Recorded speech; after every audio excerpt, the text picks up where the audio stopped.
How are you feeling? How long have you been here? 3 months, May 17th. And what brought you? That's difficult to answer.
Eventually resulted in your being here in the hospital.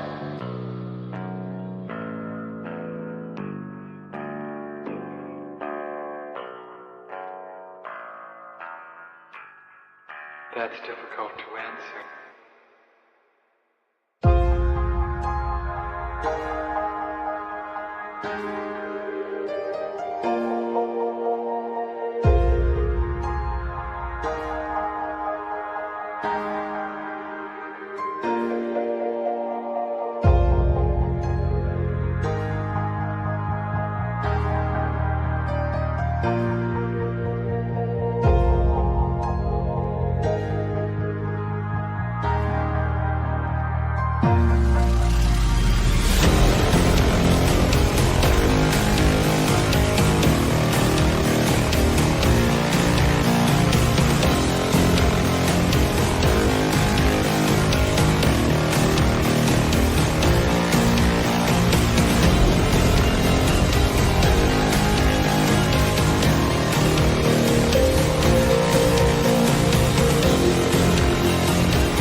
this the end? There's a noise inside my head of crying people facing death. Is this the end? Is this the end?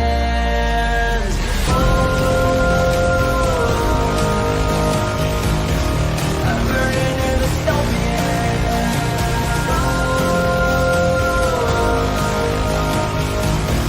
There's no place to hide.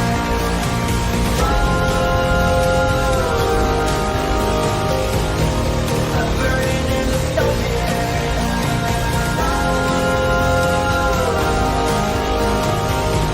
This is the final time. What have we done to the world?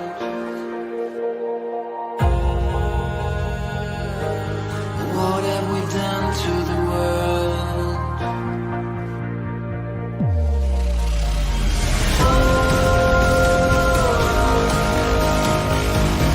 I'm burning in the stone.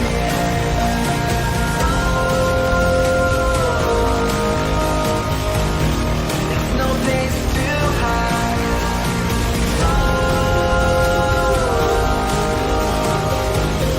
I'm burning in the stone.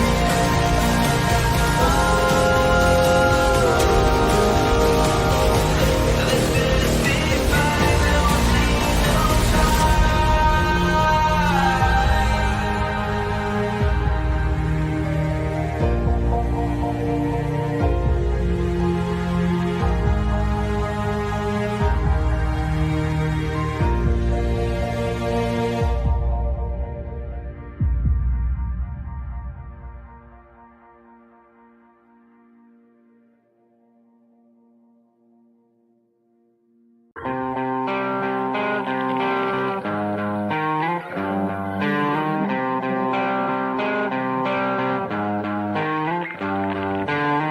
sweet dreams are made of these.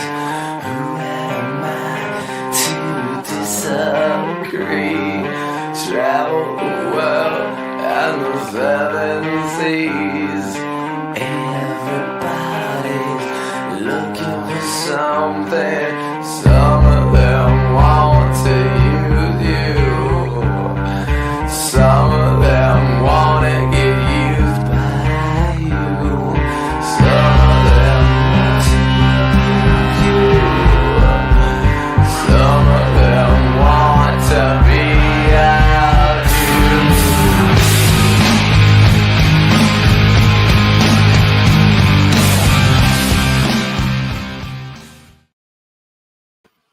What up, everyone? That video was way louder than I thought it was going to be. I'm sorry if I just blew out anyone's speakers. So Canva does this thing when you're editing videos that sometimes it makes the sound quieter in the editing thing that it actually ends up being, and it's really hard to tell. And I was rushing. That's really what happened. I was rushing. Anyway, but it is Socialism Week, and if I did blow out your speakers with the volume level of that video, which I will fix tomorrow, I promise, you know, at least I'm glad I got your attention. Because we have a lot of things to do this week. We are going to be watching. Guys, I did a little fun with math earlier. Does anyone want to guess how many hours of socialism we're going to watch this week? Minimally? Because there might be more socialism added to it, you understand. But minimally, does anyone in the chat want to take a guess at how many hours we are going to watch socialism during Socialism Week? Because it is that time of year again, ladies and gentlemen, boys and girls, and even a they, them, or a zimzer, or a fay fair, or any of those kinds. Reagan in with the correct answer. Yes, actually, yes. We will minimally be watching 40 hours of socialism this week. Congratulations, this has just become everyone's full-time job. I need everyone to clear their schedule, especially for the 4th and the 5th. No one's allowed to go to a barbecue or nothing. No one's going to no parade. You're not going to any barbecues. You're coming here, and you're going to spend 40 hours, a full-time work week. watching socialism with me on the internet, because that is what is required when it comes time for the Socialism Conference. Now, the Socialism Conference is one of the largest gatherings of real far-left activists in the country. Listen, there are plenty of bigger events overall, but if we're talking about a fully concentrated ecosystem of the most relevant far-left activists in the country, it is the Socialism Conference. And that is it, and that is all it is. And there are other progressive events out there, but this is the one that if you are a far-left activist, you probably are either at this event, or you know someone who's at this event, or one of your comrades is at this event. It is the largest concentration of these people that we can find year after year after year. And we are very lucky and very privileged and very blessed that they stream a bunch of their presentations online. Now, I went undercover at this conference a couple years ago. I'm actually wearing a t-shirt that I bought in their bookstore when I went undercover at it a couple years ago. So I have actually been there in person. I have had the full socialism experience, and it is one of the craziest experiences of my life. And so now I don't go anymore because I'm afraid they would catch me and beat me up. But I can still sit here all week with you guys streaming it. Now, you might ask, Karlyn, if the conference doesn't start until July 3rd, then why are we starting early? Because we're going to do a little pregame. We are going to do some pregaming. I have picked out select conference session from socialism conferences past. Only recent ones. I think I picked stuff out from 2024, 2023, and 2022.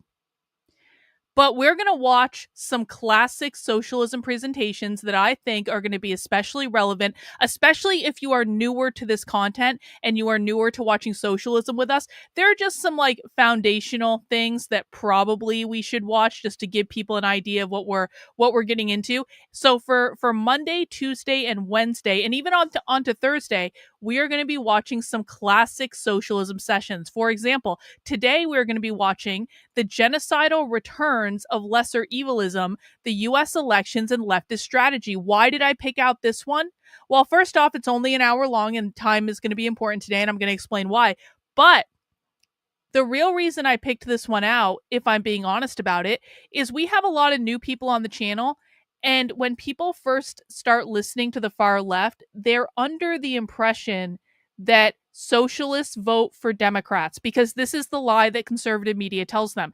They think socialists vote for Democrats, and even when I say socialists don't believe in electoral politics, they don't even like Democrats, the answer I always get from conservatives is, yeah, but who they vote for?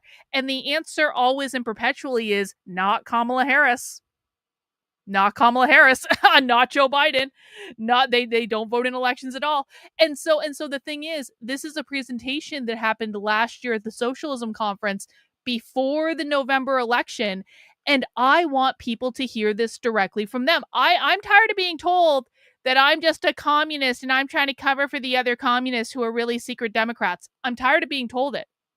They will tell you they are not voting for Democrats. And no, they're not voting for Bernie Sanders either. No. They don't like Bernie Sanders. He's a traitor. He is too close to capitalism. So you guys aren't going to have to take my word for it anymore. You are going to hear it directly from the socialists themselves. And we're going to watch that, and that's going to be great. Now, the other thing that we're going to do today, though, is that we are going to be doing a spy stream, because the Democratic Socialists of America in New York City tonight are having an organizing call. And we are going to go inside that organizing call, and it's going to be great. And because this is the first Democratic Socialist of America New York City meeting since they got their mayoral candidate nominated, the Muslim guy whose name I can't pronounce yet. So this is going to be their first one. And it's so funny because I signed up for this last week, even before the whole mayor's race was official. And so I got an email earlier today, and they were like, the first 1,000 members of New York City DSA can come on the Zoom call. And the rest of you, if you're not a member of the DSA, you have to watch our YouTube live stream, and we're going to send you the link later. And so I think they've had a metric ton of interest and sign up since he won the mayoral nomination, and I think we're going to hear that. But that spy stream is going to be happening. I'm going to start it around 6:45 tonight. The meeting actually starts at 7. They should be sending along the YouTube link where they're going to be live streaming it. This will be a public spy stream on the internet. And so we're going to be doing that. We're going to go inside a live leftist organizing call. And I do think it's going to be really, really interesting to hear what they say on that. So that is our schedule for today. Now, we will be doing heavy socialism coverage all week long. So I do have a whole schedule on the website, and let me put it in the chat, and you guys can reference it. And this schedule is, of course, subject to change. I actually already know something that might change on it. Tomorrow, we're going to be watching a reproductive justice presentation for our classic socialism stream.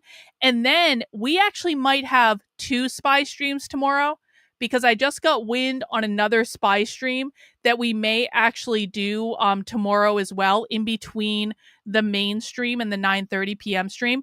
But here's the thing. Okay, so the spy stream that we're going to do, the one that I just found out about, it's all about other progressives around the country trying to replicate the success that the DSA had in New York. So there are other local groups that are organizing to try to find their progressive candidate, their DSA candidate. And so we might go into one of those organizing calls. But guys, here's what you really don't want to miss. I promise you. Tuesday night, we are canceling Disenrage, which is a show that Jennifer and I usually do on Tuesday nights about spirituality and stuff.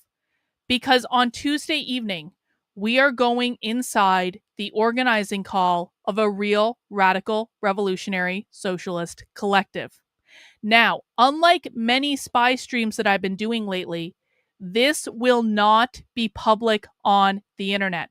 The reason it won't be public on the internet is because it is much harder to infiltrate these things when you do it publicly, because they can find out about it, they can kick us out. Like, there's just too many X factors in the whole situation. So there are some spy streams, and really more than not, that I do as a supporter exclusive stream, because that gives us a little bit more security in terms of who is finding out that we are streaming this call. This is a real radical revolutionary socialist group. They are going to be talking about things related to queer something something. So I think it's going to be a really, really, really interesting call. But it is going to be a supporter exclusive stream, and you can find out more information about signing up over on the Substack. And I will send out a message tomorrow to all subscribers on the Substack with where they can access the stream and stuff like that. Wednesday, we're going to have a light day. We are only going to watch one socialist presentation on Wednesday, and it's going to be called How Do We Get a New Constitution? Because socialists want to overthrow the Constitution. So you're going to hear their plans for that. And then on Thursday is when it really starts to kick off. So we will do a couple classic socialism episodes starting at 5 p.m. on Thursday. But the big event, the Socialism 2025 keynote, will start at 8:30 p.m. Eastern Time on Tuesday evening. And we will stream that on the channel. And then we're going all day all day Friday and all day Saturday. We have a full 12 hours of streaming socialism on Friday. We have about 11 hours of streaming socialism on Saturday. And there are a ton of presentations, and you can find the full list of the presentations we're going to watch over on the Substack so that you can decide which one you want to go to. And if you want to try to go to all of them and you want to turn yourself crazy like I am, then you are more than welcome to. But this is a really big week, guys. We're going to have a lot of fun. I think maybe fun in one of those, like, I feel like people who watch my channel, we like to torture ourselves a little bit. It's almost like we want to see how much pain we can take. And I think we're going to take a lot of pain this week, but I think it's like we're going to really like doing it in a weird way, not in a fetish way. Don't get it twisted. But like, I'm just saying, it's going to be a great week, and that is what we're doing. You can find out more information on Decode the Left, which is karlyn.substack.com. The schedule is up there. You can also find the spy stream information that we'll be doing in a little over an hour and a half or so. I also wanted to let you guys know, this was actually something really cool that happened. I talked to a priest today. A priest wanted to talk to me. And, you know, there was definitely not an insignificant part of me that was like, Karlyn, are you about to get smited by God? Like, did you, like, why does a priest want to talk to you? Like, you are about, like, what is going on?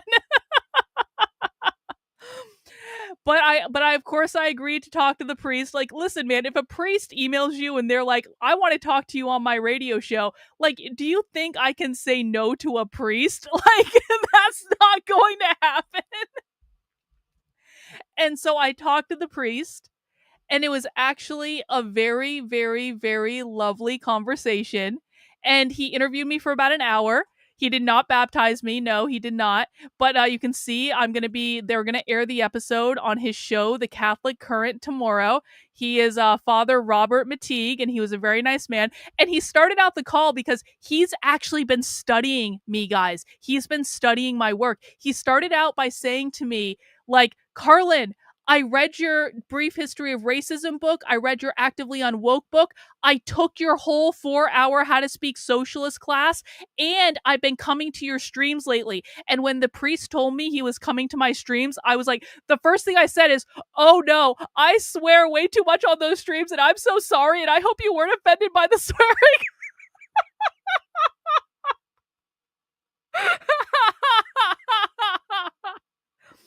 But he really did, and you could tell by the interview questions, he was so thoughtful about it. Like, he took the whole How to Speak Socialist class, and he was like, here's why they want to abolish the family right, because it's about passing property down from parent to child and generational wealth. And I was like, yes, Father, yes.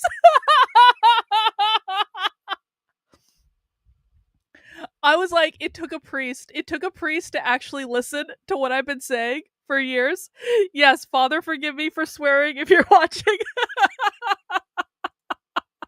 And I'm like, this is like the best interview I've had in years, and it's with a Catholic priest of all people. And this is just, but I mean, how cool is that though? How cool is that? He had great questions, and he was genuinely curious. And so I will let you guys know when that interview is up. I hope everyone watches it. I really appreciate him having me on. He actually pointed me in the direction of some good resources and other people I might talk to, which was actually really very helpful and cool. And so I have not been smited by God. God still loves me, even with all my flaws, apparently, because, I mean, I talked to a priest and it went really well. So that's all I can. No, he didn't try to throw holy water at me. No, well, maybe he did through the computer. I don't know. But I don't think he doesn't seem like that type of guy. He doesn't seem like the type of guy that would do that. I don't know. But yeah, it was a priest win. Priest win. So the Catholics still reign supreme as the best of all Christian denominations, in my eyes. And it was really fun. And so that was awesome. And I'll let you guys know when that's up. But I had to share that with you. I felt like I was telling a joke, like Karlyn walked into a bar with a priest or something like that. But isn't life funny? You never quite know how things are going to work out. So that worked out really well, actually. Okay, let's dig into our episode. And guys, oh, by the way, because we're doing a special, like, absurd amount of socialism this week, I want to let people know I'm doing a special fundraising thing. So this week, guys, if you are not yet a supporter of my work, now's going to be a great way to become one, because I'm streaming about 40 hours worth of socialism this week. I have a couple goals I would like to meet, and I think these goals are pretty nominal for the amount of content that I'm about to create for you guys. So if you've been waiting to support my work, if you've been putting it off for a special occasion, now is that special occasion. Here are the benchmarks I would like to reach this week. As a reminder, guys, I am 100% independently funded. The only reason I can sit around for 40 hours in a single week and stream all of these live socialism presentations so that you guys know what is going on in the far left activist community. I will show you content no one else is showing you. I will break it down in a way that no one else is talking about, but I do need your help in order to continue this work.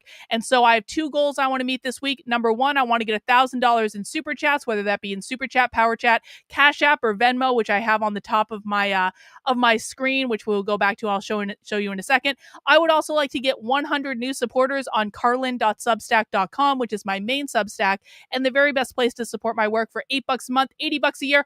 I am streaming a metric ton of content this week. I don't think I'm asking too much, especially for all you new people. If you're new to my work and you're like, Karlyn, this is like the best educational experience I've ever had about socialism on the internet, I know, bro, it's time to put some money in the hat, because I can't do this unless normal people fund me to do it. I made a bet that I didn't want to take money from big political organizations. I never wanted to tell a political narrative. I didn't want to be forced into a position of sticking to the narrative script established by the conservatives to feed their audiences a boat ton of ridiculous foolishness. And the way I make that work is normal people like you fund my work. So if you feel free to send in a super chat, power chat, cash app, Venmo, become a supporter on the Substack, that would be real great. And we got a big goal this week because I'm making a lot of content this week. All right. So that's what's going on. Now let's dig into our actual show. Everyone, please go ahead and mount the like button for me. Mounting the like button lets YouTube know to recommend my content to more people. Everyone, go ahead and make sure you are subscribed to the channel. Make sure you have notifications turned on, okay? All that good stuff. We are watching a classic socialist episode. We're going to do this for a little over an hour before we go watch the DSA call. And this was a presentation at the Socialism Conference last year before the November election. And it is called The Genocidal Returns of Lesser Evilisms, the U.S. Elections, and Left Strategy. And basically, you're going to listen to socialists tell you whether or not they're voting for Democrats. So you don't have to take my word for it. You don't have to believe me. That's fine. But you're going to hear it directly from them. All right, let's get this party started. Thank you for joining. And for our in-person audience, I'll let folks know how the discussion works once we get to that. Before I introduce our speakers, I'm just going to do some really quick housekeeping. We're going to fast forward through this. This is just housekeeping stuff. It's not important. Evil is... Hang on. We got a super chat. Average person. Socialism week to prep for the socialism life in about 10 years. Thank you, average person. First super chat of socialism week. I appreciate you. Oh, we got another one. Soul Quest, support your local anti-communist teacher. Thank you, Soul Quest. I appreciate it. Still less evil is in this issue of New Politics. Next, we have Kristen Godfrey. Kristen Godfrey is a revolutionary socialist, community organizer, and social worker living in Tucson on stolen Tohono O'odham and Yom ancestral and traditional lands. They are a member of the Tempest Collective. Tempest Collective, shout out.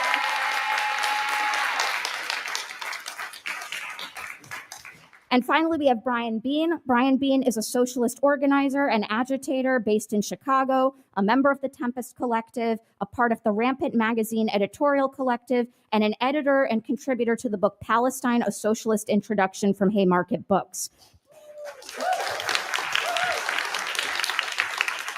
That right here is available in the Haymarket Books room.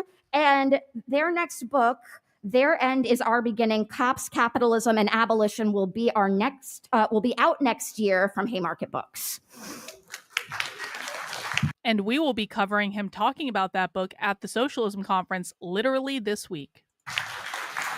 All right, and with that, I'm going to turn it over to Natalia to kick us off.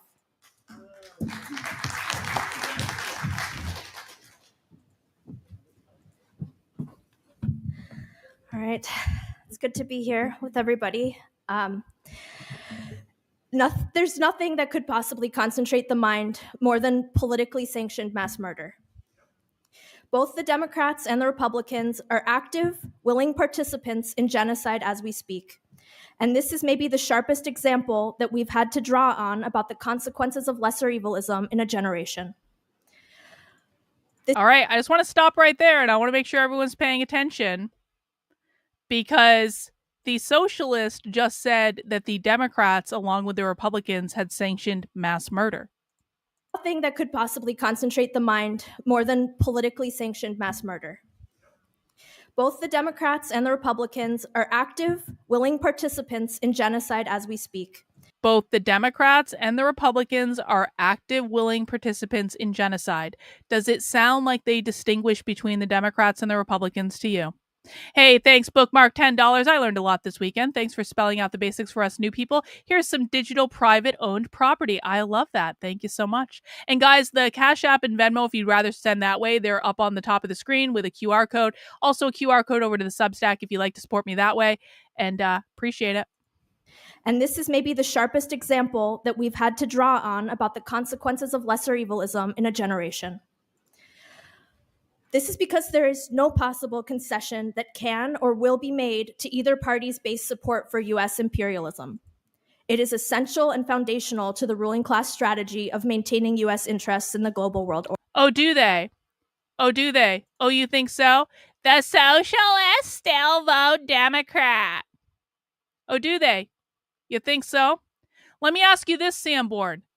The presentation title is The Genocidal Returns of Lesser Evilism. Does that maybe sound to you a little bit like they're saying that if they vote for the lesser of two evils, which you would consider to be the Democrats in this case,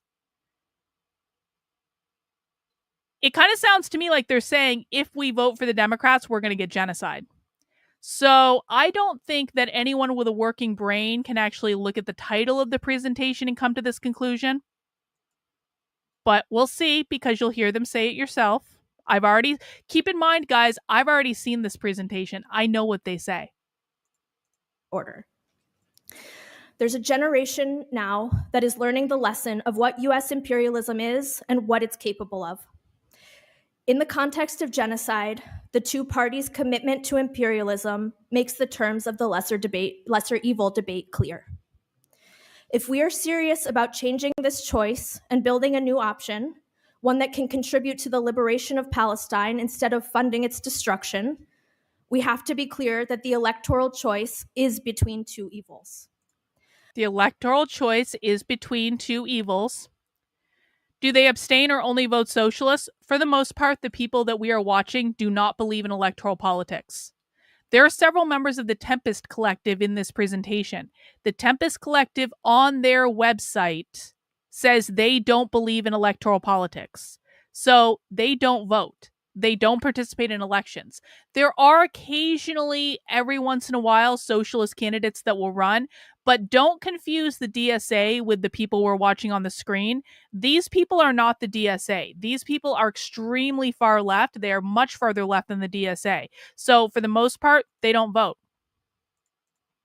This requires us to clearly explain that only overcoming the rule of capital and the rule of imperialism will allow us to address the persistence of the unfathomable evil that morphs and spreads. This is first and foremost a question for us right now about how we build the left. When we talk about genocide and the terrifying rise of the authoritarian right, of course, moral and ethical outrage necessarily follows. But this on its own will not sustain our movements, and more importantly, will not on its own bring the change that we need. The Democrats have shown in no uncertain terms over the last 329 days, whatever tactical maneuvers to try to convince us otherwise, that they are completely immune to moral outrage. The Democrats are completely immune to moral outrage. It's the strategic question, the question of how we move the needle on our demands and towards our goals as socialists, that we're here to talk about today. It is a strategic decision to not vote for the Democrats because they do not believe the Democrats are going to advance their interests. I'm going to touch on the dynamics of the 2024 election and a strategy for socialists. Kristen's going to talk about the impact lesser evilism has on our social movements, and Brian's going to talk about political horizons and where we're going. And then we'll have a chance to all participate in a strategic discussion together in the room. So when we talk about general elections in the United States, we need to see them and recognize them for what they are. The constitutional structure in the US was always set up to defend minority and capital rule. At the founding of the US, this of course meant the rule of slavery. Okay, I just want to go back. We really need to break this down. Listen again. General elections in the United States, we need to see them and recognize them for what they are. The constitutional structure in the US was always set up to defend minority and capital rule. The constitutional structure in the United States was always set up to defend minority and capital rule. When they say minority rule, they don't mean minorities like brown people. When this person says minority rule, they mean the bourgeois, the capitalists, because in their mind, the bourgeois, the capitalists, are the minority, and the proletarian, the worker, are the majority. So this is not about brown people. This is not about black people or Mexicans or whatever. This is literally about the top of the hierarchy. The Constitution in the United States was set up to defend the rule of the minority, which means the capitalists. Bro, stop saying retarded things in my chat or I'm going to mute you. Your job right now, Sanborn, is that I need you to shut your mouth and I need you to listen to what's being said. If I see any more nonsense in my chat, I'm going to put you in a timeout because I'm going to force you to shut your mouth. If you have something you want to say, the only thing that you are allowed to say in my chat right now is to ask a question. If you are not asking a question, I don't want to see you speak because you need to be listening. You obviously don't know what you're talking about. You are here, apparently, allegedly, maybe to learn something that you don't know. So I need you to shut the fuck up, and I need you to sit in the back, and I need you to listen to what's being said. And if you have a question, you can raise your hand and ask very nicely, and we will answer it. At the founding of the US, this of course meant the rule of slavery. The rule of slavery is the rule of the property owner, the rule of the capitalist. Even after the Civil War, despite monumental struggle that transformed aspects of the political order, central elements of the system remained in place. The core of the US constitutional system remains set up to defend minority and property interests. The core of the U.S. constitutional system remains set up to defend minority, again, that means bourgeois capitalist, and property interest, which also refers to capitalism. Premised on a racial regime of capital in the United States. Premised on the racial regime of capital, which means white people with whiteness, people who did not work in the sun, were the property owners. People who did work in the sun, blackness, were the private property. That is an example of capitalism because it was the ownership of people as private property. And this is still true today in ways that are not hard to identify and see. That means systemic racism, or the system that upholds racism. That means capitalism. This is a system that requires hundreds of millions of dollars just to participate in electoral politics. That is the cost of entry into the game. It's a system that is consciously set up to constrain and narrow the realm of the possible, as we saw so clearly on display at the Democratic National Convention last week. The celebrations of law and order, the celebrations of Zionism, the celebrations of US militarism, the celebrations of so-called border security, these are beyond questioning inside the political class of this country, and these norms are repeatedly shoved down our throats. That was all about the Democratic Convention. Notice they're not even talking about the Republicans. They're not scared of the Republicans. They don't really care about the Republicans. They are laying into the Democrats, saying the Democrats are talking about all of these things that uphold capitalism and property, like borders.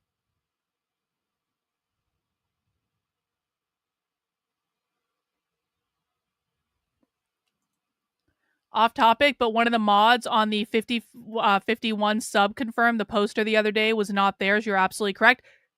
See? Every time, Chad, you owe me a $2 super chat. I'm just saying, Chad, we have a rule on this channel. Well, actually, no, you said you didn't doubt me. Okay, fine. You said I misread it. Don't worry. I misread it. But had you doubted me, Chad, just so you know, if anyone doubted me when I told you that King's Day, that No Kings protest flyer wasn't real, now the organization that actually organized the No Kings protest says that's not us. If any of you doubted me, you owe me a $2 super chat. I told you so. Thanks for letting me know, though. That's cool. Think about how limiting that is. And think about what that conditions us to think of as political participation. This structural limitation needs to be named and explained and explained, and it needs to guide our strategy for how we overcome it. The audience for this strategy is not just a few thousand self-proclaimed socialists, though obviously we're a part of it, but it's also about tens of thousands of people who in the near and medium term can be open to the arguments about an alternative, given how deep the social political crisis and the imperial catastrophe that we face is. This includes... No, there is no genetic component to it. They literally say black people can be white too. There is no genetic component to it. You are repeating conservative bullshit talking points. I understand why you're doing that, but it is not real. When they say whiteness, it is about the system that upholds racism or capitalism. It is not about skin color. They literally say black people can be white all the time. All they have to do is ascribe to capitalist norms. I can give countless examples of this. I will beat out this inclination that has been instilled upon you by conservative grifting liars that this has anything to do with skin color. It is not true. Dismiss it from your head. You need to unlearn this. I don't know how many other ways I can say it. I really don't. Very importantly, the next layer of people that we want to reach and integrate as the Palestine movement. Lesser evilism is a concession to a system that tells us over and over again that we are only allowed to choose the one of the two evils, and where sections of the left repeatedly co-sign that limited choice. On some level, this dynamic of the two evils has always been a feature of the political system in this country, but especially since the rise of US imperial hegemony after World War II. The argument is old, but that doesn't mean that there's nothing unique taking place. This election in 2024 isn't Clinton versus Bush Sr., it's not Gore versus W. Bush or Obama versus Dole. And for those who weren't politically active in those days, those were elections where really there was no daylight that could really be found between those two candidates. Oh, that made Kamala it cute, Harris Tom, actually. has pulled together a rightward moving coalition. In 2020, following the unprecedented... I'm sorry, what was that? Because I was under the distinct impression, based on everything I've heard from conservatives, that these people that were watching absolutely voted for Kamala Harris. What did they just say about Kamala Harris? Listen again. Found between those two candidates. Kamala Harris has pulled together a rightward moving coalition. Kamala Harris has pulled together a rightward moving coalition. Do you think they're going to vote for a rightward moving coalition? In 2020, following the unprecedented demonstrations after the murder of George Floyd, she couldn't speak to her self-proclaimed strength as a prosecutor and a centrist, law and order-focused candidate. Oh, by the way, the main reason they hated Kamala Harris was because she was a cop. Socialists hate cops. Socialists want to abolish cops. They want to abolish the prison industrial complex. It was always going to be a non-starter with them with Kamala Harris, and quite frankly, anyone who's been like a DA or anything like that. But 2024 is her moment to shine, apparently, as she outdoes Trump in her excitement for the border wall and the military and confirms her unwavering commitment to Israel. The Democrats... Kamala Harris is so bad, she's outdoing Donald Trump on literally all the issues that we care about. Do you guys get this?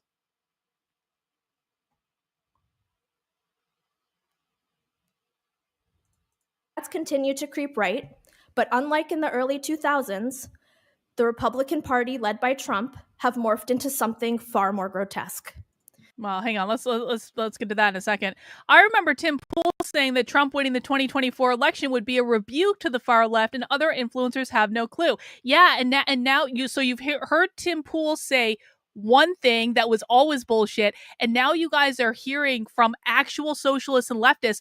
We hate Kamala Harris even more than we hate Donald Trump, guys. Like, this is what I've been screaming about. This was right before the election. This was at the Socialism 2024 conference in September of last year. So they were saying this. There were you guys don't even know. There were so many presentations from socialist groups saying, don't vote for either of these parties. Don't vote for these parties. Don't vote for these parties. Don't vote for these parties. Don't vote for these parties. They were doing presentations like this leading up to the November election. Trump has built a coalition of the long-existing core of U.S. racism alongside a coalition that includes people from the working class and oppressed who face socio-political crises. From the left, the new socialist movement arguably reached its 21st century peak between 2012 and 2016, but has now been brought by its foremost leaders firmly and definitively back into unconditional support for the Democratic Party and the lesser evilism that comes with it. So what this means... Did you guys hear the boo? Did you hear the boo in the crowd when they said that the so-called socialist movement that peaked in like 2016 was now voting for the Democratic Party? You heard someone say boo because they don't like them. Is that Trump now operates with no left alternative on offer in political discourse. In a dynamic... Let's just listen to that again. And I want you guys to listen to the crowd because this person just said because the so-called socialists ended up supporting the Democratic Party, Trump now operates with no left alternative. And you hear people in the audience, and you might need to wear headphones to hear this, but you'll hear people in the audience saying, yup. So these are real radical revolutionary socialists. They are the leftist alternative. But the leftist alternative is not just to the Republicans. It's actually more importantly to the Democrats. And this is really important because conservatives want to take a victory lap over the Democratic Party losing and falling apart. Yeah, that's all true. But where do you think disaffected Democrats are going? Do you think disaffected Democrats are going to move over to Donald Trump? By the way, Donald Trump, who just started a war with Iran on behalf of Israel, do you think disaffected Democrats are going to be quick to support Trump when he's going to war again in the Middle East, when he's doing this deportation stuff all over the country? And I don't mind the deportation stuff personally, but I'm just saying, if you're a disaffected Democrat, you're not going to support the deportations. Do you guys know, like, okay, so my mother is a Democrat. My mother only listens to Democrat media. Every once in a while, I talk to my mother about politics, and the first thing that she says is, fuck him for those fucking deportations. And there's nothing I can do to say, some deportations might be a good thing. She will not hear it.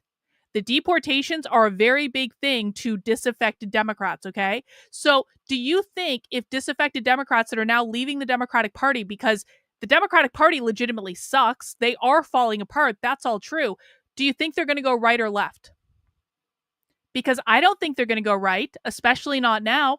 They're going to go left. They're going to go right into the loving open arms of now the DSA. The DSA has got the perfect entryway now because of this New York City mayoral candidate.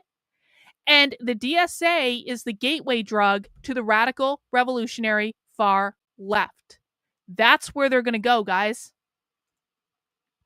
Daniel, sorry, please forgive me. This is off topic. So I'm going to pay for interrupting. Hey, thanks for that.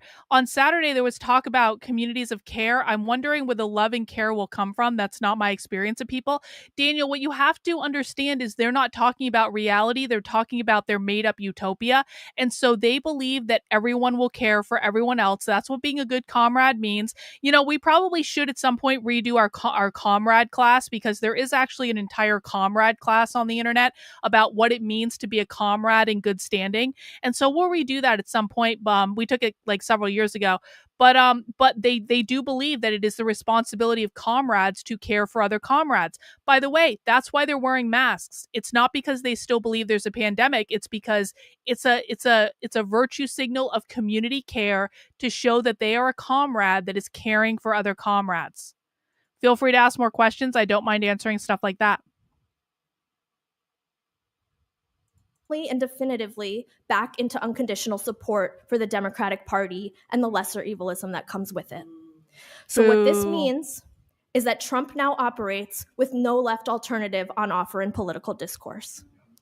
In a dynamic not unique to the US, Trump has transformed the GOP. Once the team A of big business and the national security establishment, now a populist party of racist, sexist, xenophobic, violent reaction. In this scenario, the Democrats are the most ardent neoliberal defenders of the state that exists to protect minority rule. So they are the establishment and the rule and order purveyors that the capitalist class trusts with their business interests. Therefore, the Democrats are an ineffective opposition to the right. The Democrats are an ineffective opposition to the right. They could not be more clear, guys. The Democrats are an ineffective opposition to the right. Listen again. They're saying Democrats are the purveyors of capitalism. Democrats are the upholders of the capitalist state. And because of Democrats, there is no opposition to the right. Do you really think they're voting for Democrats? So capitalism is the reason we don't love each other? Yes. Yeah, actually, because they believe that capitalism keeps us in competition with each other, and capitalism limits us to the love of people that we are dependent upon for insurance or a place to live or things like that. So they believe that capitalism limits the bounds of human love because it forces you into positions where you need to do stuff to survive and things like that. And so, yeah, essentially, they do actually believe that. In this scenario, the Democrats are the most ardent neoliberal defenders of the state that exists to protect minority rule. So they are the establishment and the rule and order purveyors that the capitalist class trusts with their business interests. Therefore, the Democrats are an ineffective opposition to the right. As the party representing stability and correctly seen as the party of the status quo, they have no legitimacy to pose as the alternative to the social crisis. Democrats have no legitimacy. This is the party that has overseen the largest upward wealth redistribution to the 1% in US history under Obama and afterwards. This is the party that facilitated and ensured the loss of abortion rights, conceded to the establishment and maintenance of the drug war and the growing carceral state, and I could go on. This could be a multi-hour talk. Our collective inability. We could go on and on and on and on with all the ways that the Democrats have betrayed us as leftists. We don't even like Obama because Obama redistributed wealth to rich people. It's amazing what you learn when you actually listen to what the left is saying instead of conservative media's interpretation of what's going on. To break out of this conundrum, manifest in the choice of these two evils, has brought us here. This is not going to get better. It will only get worse until we crack this nut. And that's why we need to talk about strategy. Yeah, so this is a great point in the chat. Since the far left don't vote, so the country is actually more divided than what optimistic conservatives were shouting after Trump won, the country is united. That's exactly right. That's exactly right. Look how much damage is done just with the reinforcement of this perception that Democrats are communists. This is why conservatives have no clue what the far left is doing. This is why conservatives are completely unable to predict what the far left is going to do next. This is why conservatives don't understand the far left, because it is a flat out lie to say that Democrats are communists, and it always has been. But they say it over and over and over and over and over again until their core audience doesn't distinguish between the actual communists and socialists and the Democratic Party. And the actual communists and socialists are yelling. They're like, we hate the Democrats. We're not voting for the Democrats. They're saying all this stuff extremely openly. But conservatives don't listen to them. So it continues. Let's see. I think I saw a super chat. Average person. Are you sure they hate the... I'm pretty sure. I'm pretty sure, average person, they hate the Democrats. I'm pretty sure.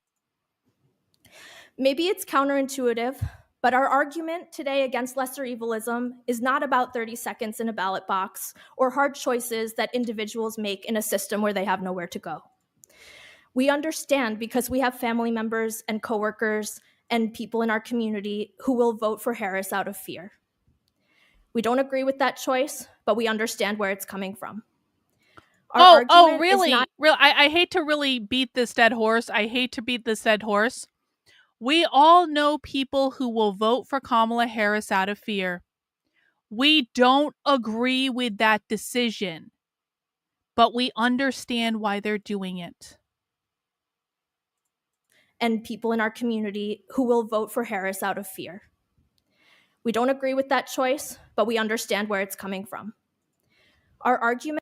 We don't agree with the choice of voting for Kamala Harris as the lesser of two evils. They could not be more clear, guys. is not aimed at those individuals. It's directed to the parts of the socialist left, labor unions, and social movements who are opting to spend our collective resources and time and energy to support an evil, lesser or otherwise. And furthermore, and you're about to hear the whole audience erupt in applause. And furthermore, we're not even mad at the people who are voting for Kamala Harris out of fear.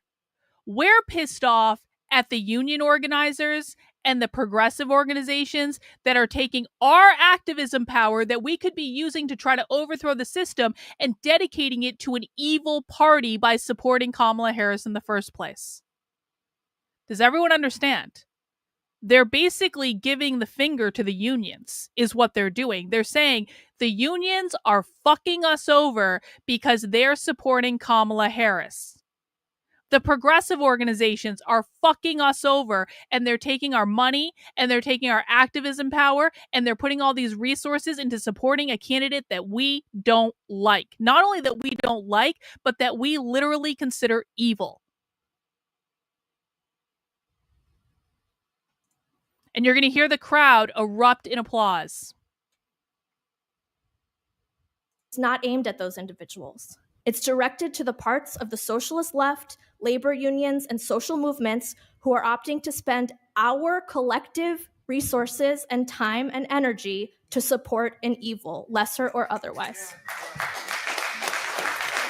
It's unacceptable that what it means to be an independent activist in New York City is scrambling around trying to find somewhere we can afford to rent to organize and discuss politics where the forces that should be giving us material support are adding to the $500 million that Harris raised in 1 month. And I just want to point this out too. For anyone who thinks that these are well-funded activists funded by USAID or George Soros or anything else, they're telling you they can barely afford places to hold their events. They're telling you they don't have the resources, and they're pissed off they don't have the resources because all the resources went into the Harris presidential campaign and they didn't see any of it. These are not well-funded people. I'm told repeatedly that we can do both things. That we can call for a vote, but also keep organizing the opposition. This is our only choice, it's necessary, but it doesn't mean that there aren't other things we can do, we're told. But this is the opposite of what I've seen year after year in our communities and our movements and our workplaces. It is never just about one vote on one day. It is always about more. Campaigning, donations, waffling on demands, because this person will be more likely to listen to us in office than the other person. But I want to say that history has largely disproven the idea that Democrats are under greater influence to our demands based on how much resources we devote to them in a campaign. Do I think that the increase in votes in 2020 was the far left voting for Trump? No. The far left doesn't vote. I don't know how much more clear I can be about this. The far left doesn't vote, or against Trump, rather. The far left doesn't vote. The far left doesn't vote. The far left didn't vote in 2016. The far left didn't vote in 2020. The far left didn't vote in 2024. The far left doesn't vote. The increase in votes was probably from fraud. It was probably from fraud, but it wasn't fraud committed by the radical revolutionary far left. They weren't involved in the first place. Hey, Donnie Girl. Thank you for the super sticker, Donnie Girl. I appreciate it. Hang on. Let's display that. Thank you.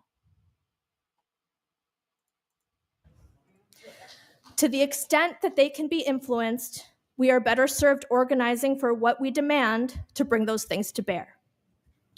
To say we can do both, to say that we can give tens of millions of dollars and our organizing and political attention and support to the Democrats while simultaneously organizing our opposition, most importantly to imperialism, is to be blind to the balance of forces and how enthralled wide sections of our social movements and community organizations and media, and especially trade unions, are to the Democratic Party.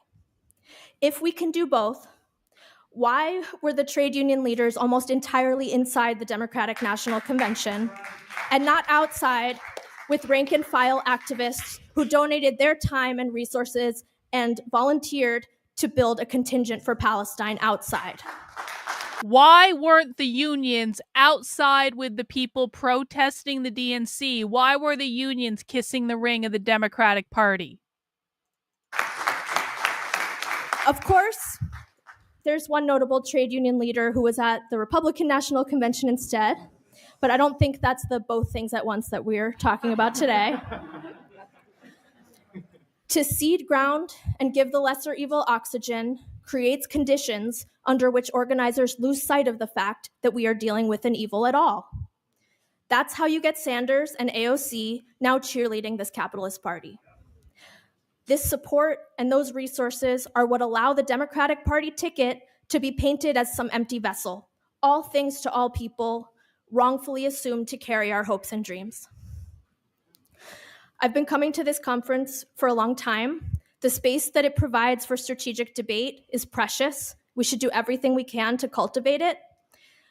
This is probably the largest conference that the conference has ever had, maybe 2,000, 2,500 people. I don't know the exact numbers, incredible. But it also speaks to the reality of what our organized forces in the socialist left are in a country of 333 million people at current time. To have a strategy means to be cognizant of our numbers, our relative weight, and what next step we can take together towards our goals. Our resources, human and financial and political and moral, are precious. We will not at this moment win if we accept the terms of this rigged choice that's on offer. We have to rebuild organization at every level. This is the most important thing we can do, to rebuild organizations of our class and our communities that are independent of that. And if people didn't catch that, they were shit-talking AOC and Bernie Sanders, which they are inclined to do. I told you guys they were going to do that. Here is what's going on. And let me just rewind just in case people didn't hear it. I'll find it. Where is it? That was a little ways back. There it is. Okay, there we go. The reason that you are surprised that they shit talk AOC and Bernie Sanders is because you listen to conservative media and their commentary on the left. If you listen to left-wing activists, they've been shit-talking AOC and Bernie Sanders for the entire time I've been listening to the left, and I've been listening to the left for almost 5 years. They do not like AOC. They do not like Bernie Sanders. They believe that both AOC and Bernie Sanders have bent the knee and capitulated to capitalism. We are watching radical revolutionary socialists. Most of them don't allow their members to become members of the DSA. The Tempest Collective, which is the collective this person is a part of, doesn't allow their members to be a part of the DSA. That's not to say the DSA wasn't at the Socialism Conference, because they are, but there's a schism between the DSA, which are reformers who want to work within the electoral system, and the revolutionaries, which is what these people are, who do not believe in the power of elections. So the only reason, I promise you, that you are surprised to find that real socialists do not support AOC and Bernie Sanders is because you listen to conservative media that's lied to you. And I want you to think about this, because if conservative media actually just listened to what these people had to say, because I promise you, this isn't the only presentation they say this in. People who watch content on my channel can tell you, we hear them say this over and over and over and over and over again. So just think about why you're hearing what you're hearing. You're hearing that socialists love AOC and Bernie Sanders because conservative media and pundits and commentators are not listening to what these people have to say. They're selling you a narrative. They're selling you a narrative that is convenient to sell you. This is why I beg and plead with people to stop listening to conservative influencers and just listen to the left directly. This isn't my interpretation of the left. I'm literally just playing you their presentations. So let's listen again. And by the way, no one should feel foolish if you feel a little bit betrayed by media, by influencers who have lied to you. Don't feel foolish. You were given the information you were given. It wasn't your fault. It was their fault for lying, and it was their fault for not doing their own due diligence. To cede ground and give the lesser evil oxygen creates conditions under which organizers lose sight of the fact that we are dealing with an evil at all. That's how you get Sanders and AOC now cheerleading this capitalist party. Oh, This support and those resources are what allow the Democratic Party ticket to be painted as some empty vessel, all things to all people, wrongfully assumed to carry our hopes and dreams. I've been coming to this conference for a long time. hang on. I have to address this. I'm sorry. I have to.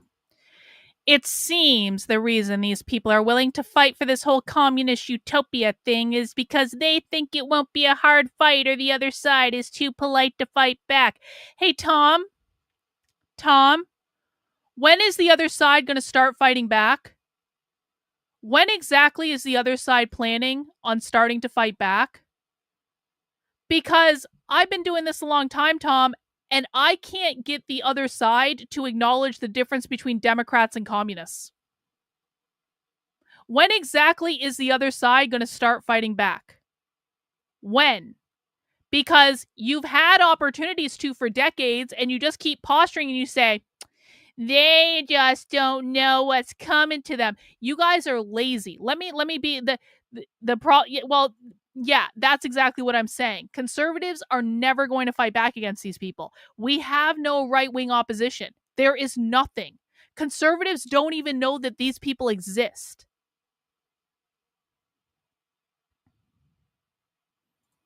This is why hey, DJ, you have come at the perfect week. We're going to be watching content like this all week long. Prepare to have your mind blown, bro. It gets way worse than this, by the way. The space that it provides for strategic debate is precious. We should do everything we can to cultivate it. This is probably the largest conference that the conference has ever had, maybe 2,000, 2,500 people. I don't know the exact numbers. Incredible. But it also speaks to the reality of what our organized forces in the socialist left are in a country of 333 million people at current time. To have a strategy means to be cognizant of our numbers, our relative weight, and what next step we can take together towards our goals. Our resources, human and financial and political and moral, are precious. We will not at this moment win if we accept the terms of this rigged choice that's on offer. We have to rebuild organization at every level. This is the most important thing we can do, to rebuild organizations of our class and our communities that are independent of that game and clear about what we are up against in the belly of this imperial beast. So before the 2024 election, the radical revolutionary far left was giving all these presentations saying, not only are we not voting for Kamala Harris, but we need to just retreat and to rebuild the organizations that are going to support a more radical leftist movement. And then the election happened and Kamala Harris lost, which she was, probably always going to, honestly, but maybe it was a little touch and go there for a while, but probably was always going to. And then Trump got shot in the ear and it was pretty much all over after that. But what happened after the election in November is what I want to think about. Because after the election in November, the left went completely quiet for several months, right? Basically, there may have been a thing here or there, but for the longest time after the election, the left went pretty quiet. And that's when you had all the conservative influencers coming out saying, woke is dead. The Democratic Party is dead. Look, they aren't even protesting. The left isn't even protesting. We won. They lost. We win. It's over. We don't have to deal with this woke shit anymore. And then what happened? Then we started seeing protests popping up because they spent that time building their organizations and they spent that time planning and they spent that time organizing when they were quiet. And then we start seeing these events pop up and they've been protesting all year, but the events started actually pretty small. And then they got bigger and bigger and bigger and bigger and bigger until they exploded a couple weeks ago. And now we're just going to see them getting bigger. It also got warmer. That's important because people don't like protesting in the cold. So they were planning on doing this before Trump even got elected. And they followed through. And what we're seeing now is the result of almost a year of focused effort and planning at least. To build in solidarity with each other, with the people of Palestine, with open articulations of a perspective and a strategy. To gather as socialists and activists everywhere we are to concretely discuss how to build and protect our resources and our independence in all of our workplaces and neighborhoods and cities. The experience of the last 11 months is the best example of the concrete alternative to lesser evilism. The organizing at every level, in our communities, our trade unions, our campuses, in the face of unprecedented repression, did transform the political terrain. And not only in this country. It helped force Biden out of the race. It continues to call the question on the Democrats' role as the A-team of imperialism. And it's a beacon internationally. Can think about the reference point of students in Bangladesh who ousted a dictator being inspired by Palestine. Palestine has shown us how to fight and how many people are appalled at the political realities of the choices on offer.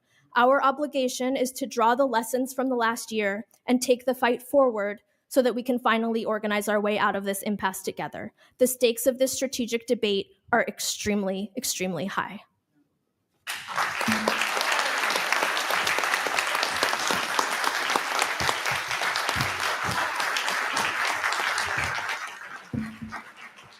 Thank you. That was Natalia, and here goes Kristen. Thanks, y'all. By the way, I actually recorded Kristen the year prior to this at the Socialism Conference in 2023. When I recorded Kristen, Kristen was the director of diversity at the University of Arizona. I'm pretty sure it was the University of Arizona. Like, it was either University of Arizona or Arizona State, but I'm pretty sure it was the big one. So, like, these are not people with it. Like, for everyone who says these people don't have jobs, no. The one that's about to speak worked at the University of Arizona. At least she did back then. Okay. Really thankful to be here. Good to see everybody. So Black August, for me, was a time to reflect on the Black radical tradition whose foundation is Black internationalism, making clear Black America's role in freeing Palestine.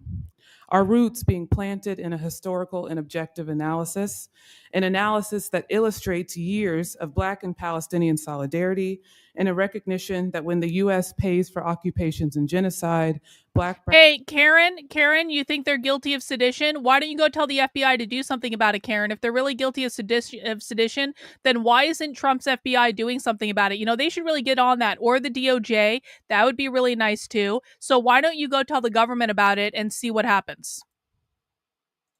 Brown and Indigenous people's lives and conditions in the U.S. worsens. As Malcolm X explained, it is incorrect to classify the revolt of the Negro as simply a racial conflict of Black against white, or as purely... Oh, yeah? You've worked in these issues for years? Have you reported it to the DOJ and the FBI, Karen? Karen, do you know how the left defines capitalism? Can you enlighten us, please, with how the left defines capitalism if you know everything and you've done your due diligence and you've reported this to the government if they're really guilty of sedition? Because, Karen, if they're really guilty of sedition like you say they are, then the DOJ and the FBI should really get on that, and they don't seem to be doing shit about it, Karen, because these people are having their annual conference in Chicago this week. So I would like you to enlighten us with how the left defines capitalism, just to make sure you know what the fuck you're talking about. And I don't think that it's true that they are guilty of sedition, because they're still out there doing it. And if it is true that they are guilty, that is a monumental indictment on the Trump administration for being feckless losers who don't do anything to actually fight the left. We're never going to get an answer on that capitalism question, by the way. An American problem. Rather, we are today seeing a global rebellion of the oppressed against the oppressor, the exploited against the exploiters. The history of the left movements and struggle in this country is formed by Black struggle. When Black struggle has called for the end of the enslavement or Jim Crow or the end to policing, all workers question our imaginations and start to see how we are fucked over by racism. How we're fucked over by racism. How do they define capitalism? The left defines capitalism as private property ownership. By private property ownership, they mean your ability to own a home, your ability to own land, your ability to own an apartment rental that you rent out as a landlord, your ability to own intellectual property, your ability to own a private business, whether that private business is big or small. They also mean your parental rights over your children, because parental rights allow for private property to be passed from parent to child. There's some other reasons for that too. But essentially, they mean all private bourgeois property that allows you to create generational wealth. That is what they mean when they say abolish capitalism. They believe capitalism is the root of all problems in the country.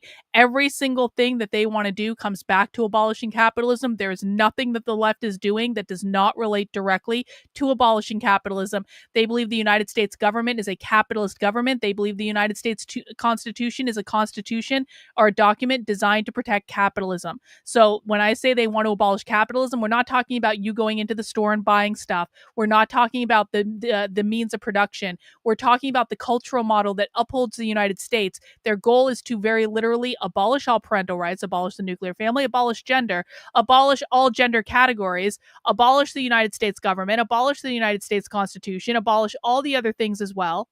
I literally have a t-shirt from this conference, actually, that says abolish everything. That's what they mean. Hope that helps. After George Floyd and Breonna Taylor were murdered following the onset of a daily pandemic we are still living through, workers around the world started to strike, connecting anti-Black race. Hang on. They want to abolish all money. So no, there would not be any more bank accounts. They want to abolish money.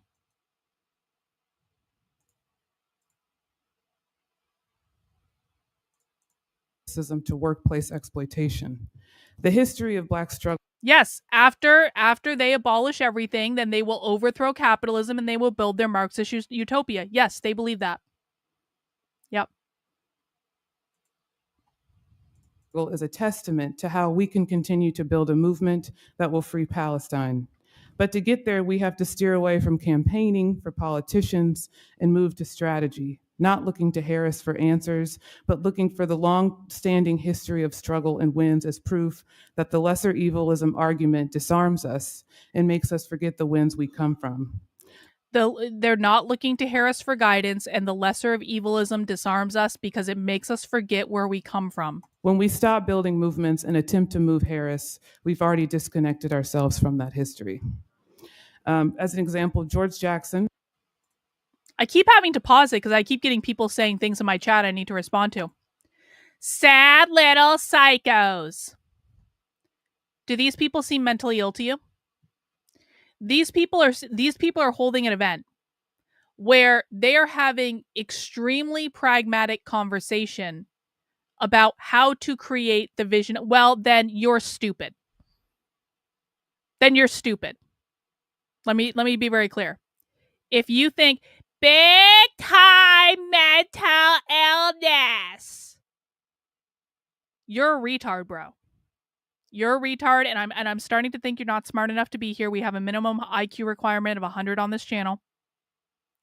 These people are holding and I'm going to put you in a timeout right now. You're not going to talk anymore. You're going to listen. These people are holding massive organizing events where they're having ongoing strategic conversations about how to achieve their objectives and about how to create the world they want. Insane and mentally ill people don't do this. These people are more strategic, more focused, more driven, work harder than conservatives, and it's not even close, guys. It's not even close. It's not even close. I talked about this with the priest that I talked to earlier today when I interviewed on his show. And to his credit, the priest actually brought this up. And the priest, after immersing himself in my work, he said to me, Karlyn, I don't think the right is providing opposition to these people. And I said, Father, you are correct about that. And then the priest said to me, he said, I don't think CPAC is doing what these people are doing. And I said, Father, that's correct. They're not doing it. So the Catholic priest got it like that. While conservative retards on the internet are running around going, they're mentally ill. Do you know why the right constantly dismisses the threat of the far left? Because conservative retards run around the internet going, they're mentally ill. The minute that you think that someone is insane or mentally ill is the minute that you dismiss them as a real threat. And when you don't take something seriously, the problem grows and grows and grows and grows and grows and grows and grows. And then you wonder how it happened. It happened because you ran around the internet like an unhinged retard saying, they're mentally ill. And when someone tried to correct you on that, you go, no, you're a stupid communist. They're mentally ill. This is the roundabout I have with fucking conservatives all the time. This is why the right will inevitably lose. Because of this attitude right here. For my money, the right behaves significantly more mentally ill than the left does. The left is strategic, focused, driven. They never stop pursuing their plans. They never slow down. While the right is running around like a bunch of unhinged retards insulting people that they don't like and posting memes on the internet and then high-fiving each other saying, we're winning, and then all of a sudden the left is rioting and having the largest single-day protest in American history, and the right's like, where'd all this come from? Who's funding this? It came because they were strategic and planning to do this for almost a fucking year, retards.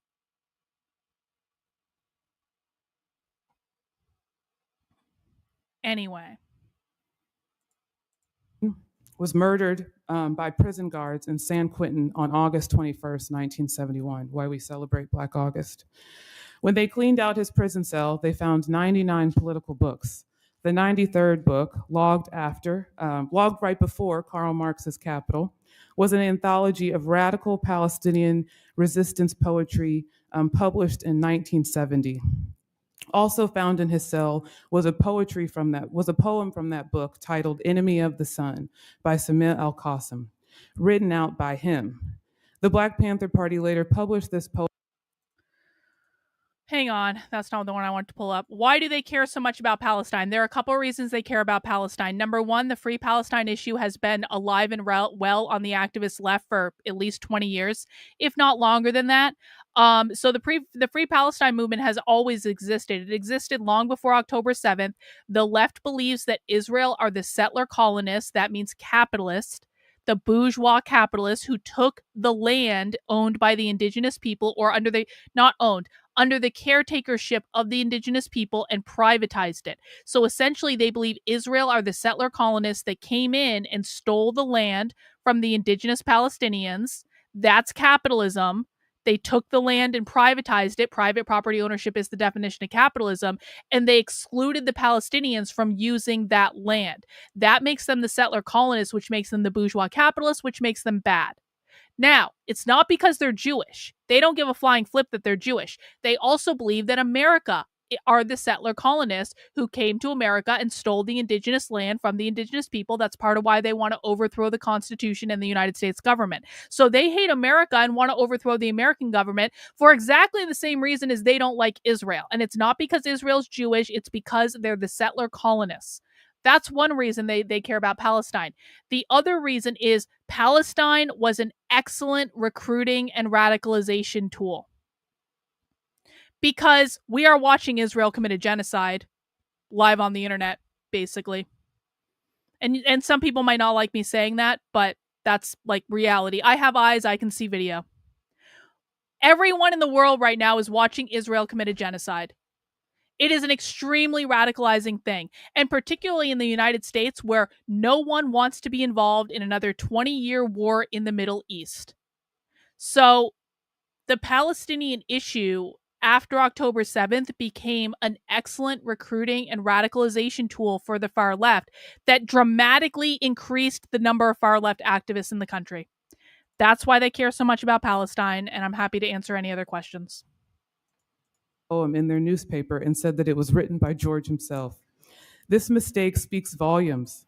Not only does it show the persisting solidarity between Black and Palestinian people, but the poem illustrates the similarities of Black and Palestinian oppression and the politics needed by Black Americans to demand more than lesser evilism. Just to read a small piece of the poem. No. Tom, you're going to have a real hard time on this channel until you start hinging into reality. I promise you, that's not true. What does BDS stand for? BDS stands for boycott, divest, sanction. So what the Palestinian activists want to do is they want to be able to boycott Israel. They want to be able to divest from Israel. That means not send Israel any more money. They want to sanction Israel, which means sanction Israel. I mean, I think that's obvious. So the boycott, divest, sanction movement has been around for a long time. It's been around long before October 7th. The religious aspect of them is a non-issue.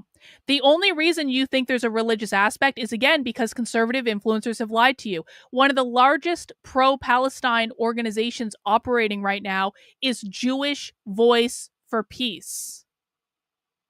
So they don't have a problem with Jews. They also don't have a problem with Christians, by the way. They don't actually have a problem with any religion. They almost never talk about religion.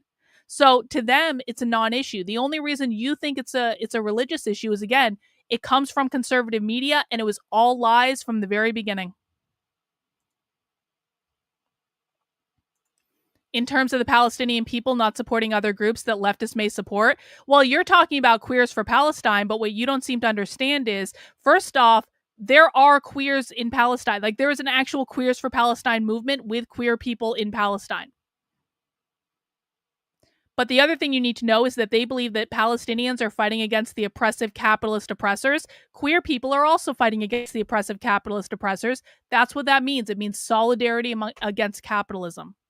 So when you guys say gay people are going to get thrown off roofs in Palestine, well, first of all, that's not actually really true anymore, and they know that. Secondly, you're missing the issue because queer does not mean gay. Queer does not mean trans. Queer is not about sexuality. It's not about any of that. Queer is a far left political ideology. I'm very sorry to break hearts with how much your conservative influencers have lied to you.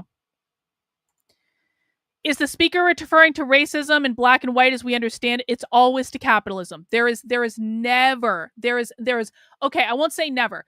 There is maybe 2 times out of 100 where they are referring to skin color and not to capitalism. I'm not going to say they never refer to skin color. They do every once in a blue moon, but we're talking about an extremely small percentage of the time. Kristen is talking about systemic racism. She's talking about the system. She's not talking about individual skin color. Nope, wrong. Again, listening's going to have to be your stronger. You're going to have to get better at listening, bro. They don't hate men. They want to abolish all gender. All gender. They want to abolish men. They want to abolish women. They don't want gender to exist. So, no, they don't hate men at all in any way. You guys are asking some good questions. We're not even going to get through this whole presentation, but that's okay. We'll listen for a couple more minutes before we go to our spy stream. You may fool my friends with a borrowed face. You may build walls of hatred around me. You may glue my eyes to humiliation, O enemy of the sun. But I shall not compromise, and to the last pulse in my veins, I shall resist. The racism necessary to keep capitalism alive continues to worsen for workers as we... The racism necessary to keep capitalism alive. They're referring to the system. They're not referring to skin color. Fail to fully understand how elections harm our conditions and our movements. Presidential elections of Democrats specifically have a way of sucking all life out of any movement that attempts to fight for reforms, abolish police, or stop a genocide. But as we look to these revolutionary movements, we learn that better working conditions come from an unwillingness to give up our demands for measly crumbs. As the pro-Palestine movement, Black Lives Matter, and immigrants' rights movement has taught us, when we back down from building independent organizations and put energy into getting Harris elected, we fail each other and we concede our demands. When we put energy into getting Harris elected, we fail. We concede our demands. We fail each other. Internationalism shows us what's possible and demands that we become more imaginative and become disconnected from US exceptionalism.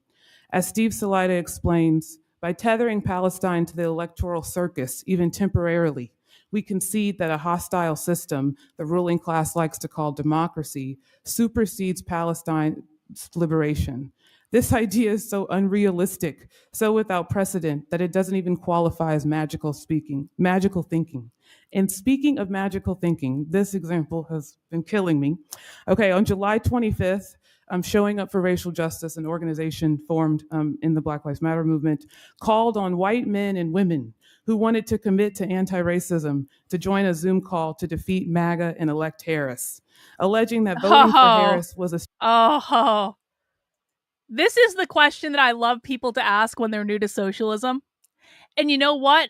And first of all, they're not saying everyone is androgynous. Androgyny has nothing to do with this. Androgyny is highly sexual. These people are not highly sexual. So don't mistake, the correct term is non-binary. Non-binary is not the same as androgynous. But here's the actual question. How do they plan on populating Earth? Does anyone want to tell our new member in the chat?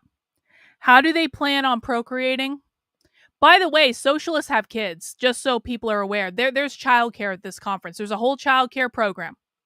So it is not true to say that socialists don't have kids. However, they do actually have a plan for how they want to populate the Earth, and how they want to do it is baby pods and bio bags and baby pods and incubators and bio bags and surrogacy, baby pods. Yeah. Surrogacy is the big plan. And we have them on video saying this. We're not just making shit up. We do have it on video. Andre, notice the right already lost cities to the left like LA, San Diego, Portland, San Francisco, New York, Chicago, Denver, Philly, Boston, Detroit, Minneapolis, Seattle, DC, Austin, Cleveland, Akron, Columbus, states like Vermont. Yeah. But remember, guys, the left are just a bunch of mentally ill people, and that's why they're able to take over like entire effing states. Is the progress flag a socialist flag? I mean, it's more progressive than socialist. So I wouldn't say it's socialist. I don't think a socialist came up with it. I think it's more of a progressive thing. But certainly they use it.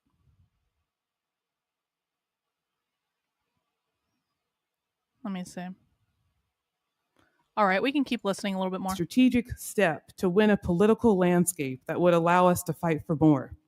That night, over 1,000 white men joined a call and raised $35,000 for Harris. True. And over 130,000 white women joined a call and raised over $2 million.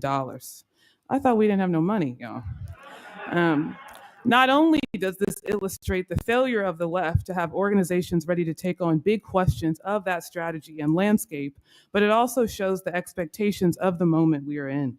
As Palestinians in Gaza have been fundraising to get out, and organizers have been fundraising to get our comrades out of jail, Harris, who signed up to be the literal face of racism and imperialism, got millions of dollars. This is exactly how elections suck energy out of our movements. Since Thursday, April 18th, starting at Columbia University, hundreds of encampments sprung up across the world to demand for their universities to divest from Israeli genocide. So many colleges got their demands met. Over 2,500 people were arrested, and hundreds of thousands of students have been radicalized here in this room today. These encampments did more for the movement to end genocide than voting or campaigning will ever do. Yeah.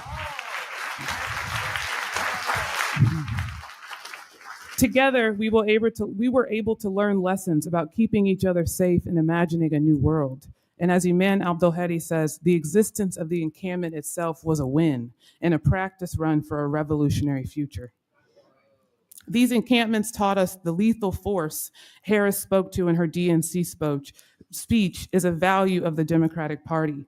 We got to see progressive college presidents and Democratic mayors who are corporatizing their cities and universities give the approval to brutally attack protesters, arrest us in thousands, and use the surveillance state so big and strong that students, faculty, and staff are fearful of being able to graduate, keep our jobs, and even muster the word Zionism. We got to see Black and brown leaders we were told to campaign for call in the cops to attack 18-year-olds and tenured faculty. And if that doesn't speak to the landscape we will face under Harris, I don't know what does. When we rely on identity politics and elections to dominate our understanding of the world without a radical foundation, the foundation begins to crack. allowing Democrats to convince us that organizing and campaigning for them is of the same fight as the encampments. The Black Lives Are you trying to make me yell? Why are these liberals wearing masks? Fuck you, Stony Baloney. Fuck you. He knows the answer to that, by the way. He's being a dick. Lives Matter movement gave us the foundation and lens to better understand Israel's genocide of Palestinians in a different way. The movement shifted an ideological way of thinking about police, harm, and community, connecting our lessons from the international Black radical tradition to our experience in the streets of Sanford and Ferguson in Minneapolis. The BLM movement became to fade, one, because of its lack of infrastructures of dissent, a lack of spaces for people to debate and vote on what's next for the movement, but it also began to fade when Biden intervened and made commitments to us about defunding the police. Hang on. I'm going to take one more question, guys. We do have to move along for our spy stream that's going to start very soon, but I want to take this question. I want to talk about it. And I think we've pretty much gotten all like the really good parts of this presentation anyway, so that's okay. We aren't missing much. What do you think about conservatives who keep saying that the potential civil war would be urban versus rural? They argue the right would win by controlling food production. Do you think they're wrong? I not only think that conservatives are wrong about that, I think they are effing delusional. I think they are effing delusional. First off, conservatives don't do anything to fight back against these people. Do you really think that conservatives are afraid to leave their house wearing a MAGA hat unless they go to a Trump rally? Conservatives for years and years and years were afraid to tell their friends that they were a Trump supporter. They thought they were literally going to lose their jobs and get fired for being a Trump supporter. So do I think that conservatives who were afraid to leave their house wearing a MAGA hat because my car might get keyed, do I think that they're going to leave to fight the Civil War? No. No, I don't think they're going to do that at all. I don't think that the Civil War is going to be urban versus rural. I don't think the Civil War is going to be red versus blue. I don't think it's going to be Democrat versus Republican. I think that the Civil War is going to be the radical revolutionary socialists versus the federal government. Why do I think it's going to be the radical revolutionary socialists versus the federal government? Because they are flat out telling us in multiple presentations that I have videos of that they want to violently overthrow the federal government, that they're working on infiltrating the military in order to do that. P.S. By the way, there's a presentation at this year's Socialism Conference. They're not going to stream it, but there is actually a presentation at this year's Socialism Conference talking about infiltrating the military. They think that they're going to be able to have some sort of revolutionary spark in which the working class is going to rise up because we are in late-stage capitalism. And guess what? They've been training with guns. They've been stockpiling guns for years. I know conservatives think that they have all the guns. In fact, they don't actually have all the guns. That's retarded. And so conservatives like to laugh when I tell them this. They say, nah, the left's never going to do that. They're a bunch of mentally ill pussies and they're never going to do that. And we have all the guns and me. Well, the left has repeatedly talked about wanting to violently overthrow the federal government. The left is organizing to build organizations to violently overthrow the federal government. The left is talking about buying guns, having guns, training with guns. I have fucking pamphlets about leftist gun organizations in my office that I got in Boston 2 weeks ago. The left are the ones that are actually saying we are going to overthrow the current system. The right, in the meantime, are memeing on Twitter. The right don't hold events. The right don't strategically plan things. There's no organization built up on the right. All they do is post things on Twitter. And then they get clout on Twitter for saying the things that their audience wants them to say. And they mistake hearts and retweets on the internet with actual activism. Yeah. Aaron Bushnell was a socialist who set himself on fire. And he was in the military. He literally set himself on fire to protest what was going on in Palestine. So people can laugh all they want, or they can shit talk the left, and they can make another meme to post on Twitter.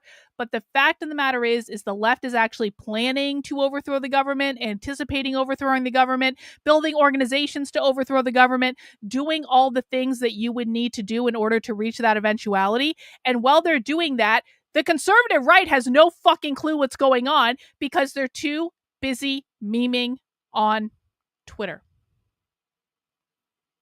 So I think the Civil War is going to be radical revolutionary socialist versus the federal government. I do not think that conservatives are going to be an issue. I don't think they're going to leave their house. I think they would run scared into their basement or their storm bunker or whatever it is. And I don't think they would actually be any sort of force in fighting back. And I think that once the left decides to try to overthrow the federal government, I think it'll probably happen actually pretty quickly. And I think it'll happen within my lifetime, which I really don't want, which is why I spend all my time doing this. That's why I spend my time teaching people in the hopes that maybe someday, if I scream loud enough, people on the internet will listen to what I'm saying. And I wish we could continue, guys. I really do wish we could continue, but we can't. Because we've got a spy stream to get to. Hey, please don't do this. Please don't spam the chat like this. Please don't spam the chat like this. We have got a spy stream to get to, guys. We are going to be going inside a live organizing call for the Democratic Socialists of America. And what's going to happen is I'm going to end this stream that we're on right now, and I'm going to start a new stream, okay? So I just put the link to the stream in the chat on YouTube if you guys want to head over there. The reason I'm starting a new stream is it's just a different topic, all right? So I do like to keep it separate when I do this. We are going inside a live call with the Democratic Socialists of America in New York City. They're going to be talking about their mayoral win over the over last week, and I think it's going to be really interesting. And we're going to get to hear what they have to say about it live on the internet. So if you enjoyed watching Socialism with me, please come and join us for this call, and we're going to go inside there. Hey, Andre, with the last super chat. Not only that, but the left specifically, communism-type socialism was always the biggest threat to America since 1945. Now, per immigration officers test residents at citizenship interviews on communism. Yeah, for real. For real. I appreciate that super chat. Thanks so much for that. Guys, I'm going to end this stream, and I will see you on the other side. Hang on, and we'll continue to watch some socialism. All right, I'll see you guys on the other side. Take care, and we'll see you in a minute. Bye.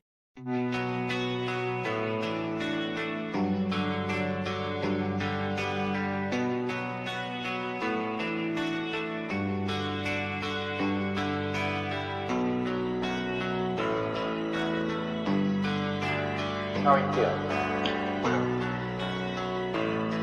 How long have you been here? 3 months, May 17th.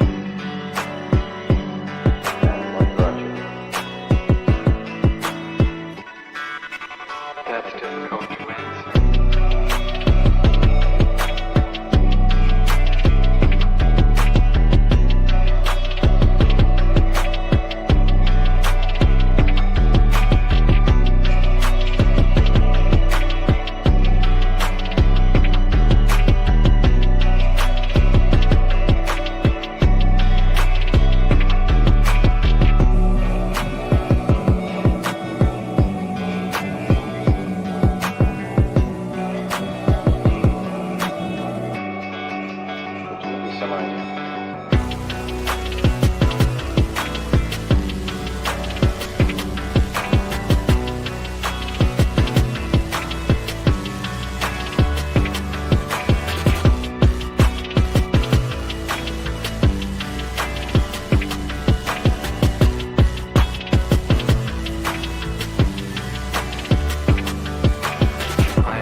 is it that playing the piano for people has eventually resulted in your being here in the hospital?